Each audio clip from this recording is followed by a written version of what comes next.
Hello, my name is Chase. I'm a filmmaker and a writer, and I'm a co-conspirator at Level Ground Productions. Really happy to be here. Really, what a treat. I think you could call yourself a co-founder. Co-founder of Level Ground Productions. Yeah, that was shorter than I was expecting. I mean, That was we're great. getting into the biz here. My name is Samantha Curley. I am the co-founder of both Level Ground, the 501(c)(3) nonprofit, and also Level Ground Productions. I'm a filmmaker and arts administrator. Also very happy to be here. I also had questions just personally because I don't know the answers to this. When did the Level Ground Collective start? And then when did the production company start? So Level Ground started as a nonprofit in 2013, and we started as a boutique film and arts festival in Pasadena, California. In 2013, we raised a bunch of money through some seed grants and an Indiegogo campaign to host the first Level Ground Film and Arts Festival. And that took place in February of 2014. We screened Chase's short film, but Chase also installed a full exhibition in our festival headquarters. So we were experimenting across mediums very early on. For a number of years, we were just hosting an annual film and arts festival. We took that festival and traveled to cities around the country. And then we had more and more artists and filmmakers coming to us saying, I made this project to have a very particular conversation.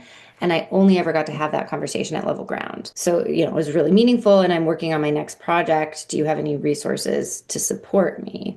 And so that was when we started thinking about, okay, I think Level Ground needs to be more than just an exhibition space or more than a festival. We need to be developing programs to support artists. And so in that first batch of offerings, we launched a residency program, which has been our kind of longest standing program supporting underrepresented artists that are working more in experimental forms, but whose work is imagined for a gallery space, even if it's kind of an experimental or alternative gallery space. And then this production incubator, which has taken us we've done a lot of experimenting with. We had a digital zine that then became a printed publication called Skew for many years. And then this year we've launched a new program called Social Practice Labs, where we're really thinking about public education and movement building and how to connect artists and movement work around, narrative and social change.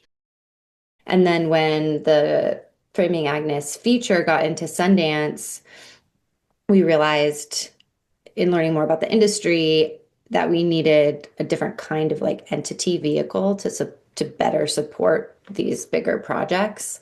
And so we launched the Level Ground production company at the very end of 2021, basically 2022. That was good. It's great. No notes. No notes. That's Wow. it. Amazing. That feels like the heart of what we want this Substack actually to be. That answer. Hmm. Yeah. Mhm. Put that in the interview, Sebby. Yeah.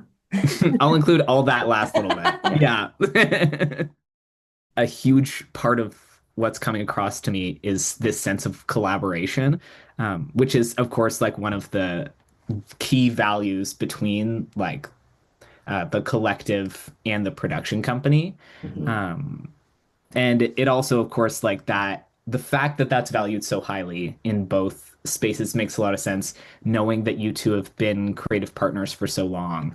And I was wondering if both of you could talk about what valuing collaboration looks like in practice to you. So one of the easy ways that we talk about why we started a production company is because we wanted to protect each other. That's financially, that's emotionally, that's spiritually and familially. But really, it's blossomed so much more and further beyond that sentiment to think about how we orient our lives. And I think part of that is because we don't really see a lot of distinction between our personal lives and our work lives. Do we try to stop looking at emails at some point in the weekend? Sure. But beyond those kinds of mechanisms, there isn't really a strong boundary because we see our work as a test ground for a way of living. And so that is about collaboration and shared democratized structures of leadership. It's about a kind of financial transparency and a risk to lateralize money. We are in a industry that moves on hierarchies where certain forms of labor are valued far beyond others. And we, from the very beginning, have always imagined ourselves to be not only equal partners, but trying to imagine the structure of that care to move far beyond us as two individuals, to think about how we take care of our crews, how we take care of our subjects, how do we take care of our collaborators. And I feel like we're engaged in a series of ongoing experiments about how to do that together. When we talk about like genre bending in our film work, like it is a kind of collaboration of bringing different threads of academia and different threads of visual arts and different threads of filmmaking and different threads Activism. of activism and different genres of and styles of work. You know, it's like it's personal and interpersonal and also is like about the work itself. And I think for me personally, it's just because like I don't want to do anything alone. You know, like that kind of pressure and that kind of like control, I think is unappealing to me, just like on a personal level. And so in some ways, a lot of these structures were built as an antidote to that. We hear it a ton. So many artists that will have like a residency or be invited to put up a project or a show by an organization, and they might get some money and that's kind of it.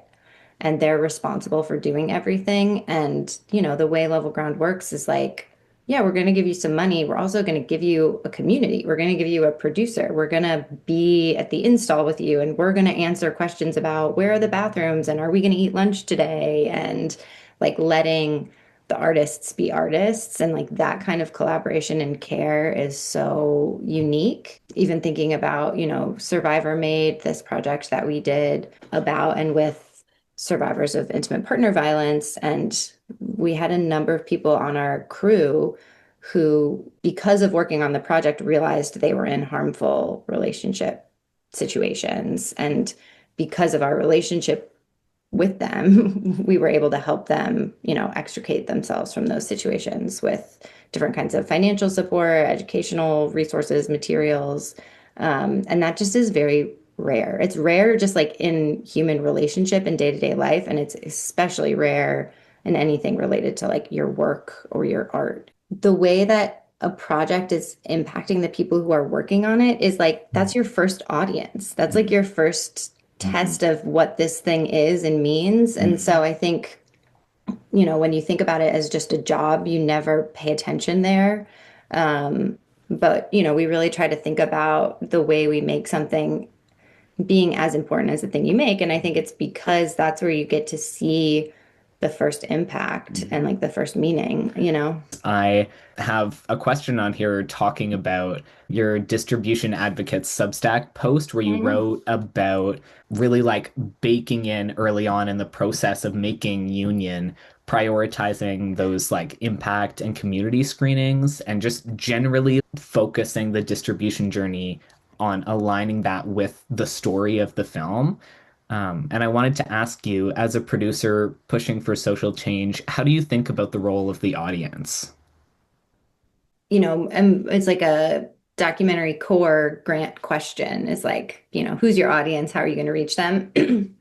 For years, it felt like just like such a obvious answer of like, oh, I want my film to reach everybody. And I think that that question is really elucidates, you know, where a producer or filmmaker might be in the process of understanding filmmaking and understanding audience and like recognizing that there is no film for everybody. And if you try to make a film for everybody or you think that your film is going to be for everybody, you're never going to get any traction. You're never going to know like where to go.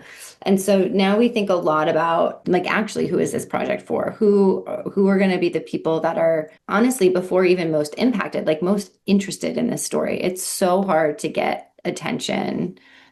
Most content, documentaries included, have such little budget for marketing. If it's not clear who is going to be interested in this project by the nature of what it's about and how it's made, then like no one is going to see it, you know? So I really think about that as the first step, and then try to build teams and crews based on that. A lot of times you make something and then you think about, okay, who's it for and how are they going to see it? And we're really working to like integrate the audience question at every stage. And like the audience is going to evolve and develop throughout the filmmaking process, but that we end up with a finished film that we're not going to find the audience. We actually have already found the audience. The audience has already been engaged in the process and thinking about this film with us, ideally for, you know, a long period of time. Throughout this whole conversation, we've been kind of talking around the idea of experimentation. And Chase, that's something that, of course, all of your films have been praised for challenging the boundaries of form and genre. And so I'd be really interested to hear what would be your wildest dreams of Level Ground's future experiments, either in your own work or in other directors' work. It's funny, my like gut instinct is a very practical one, which is very unusual, which is to say, I think we're trying to continue to think over the business structure such that there's a stability of life, modest financial security, a floor, so that we can take big swings and risks. We can take time. We can take these things seriously to enable experimentation, to try a project that totally fails and flops, or that we need to completely reorganize. You can't really fail when you're using other people's money. You have to deliver something. You have to figure out a way to push through. And I'm not saying I'm like wanting to set ourselves up for failure, but I think there's something really interesting about a business model where we understand we can pay our rent and we can like be in our lives in a way that feels secure enough that we can take seriously your question of like, what are your dreams of experimentation? One of my wildest dreams in terms of a project is to make a documentary about something that hasn't happened yet. Yes, And great answer. that's like really feel for a long time energized to figure out how to do that.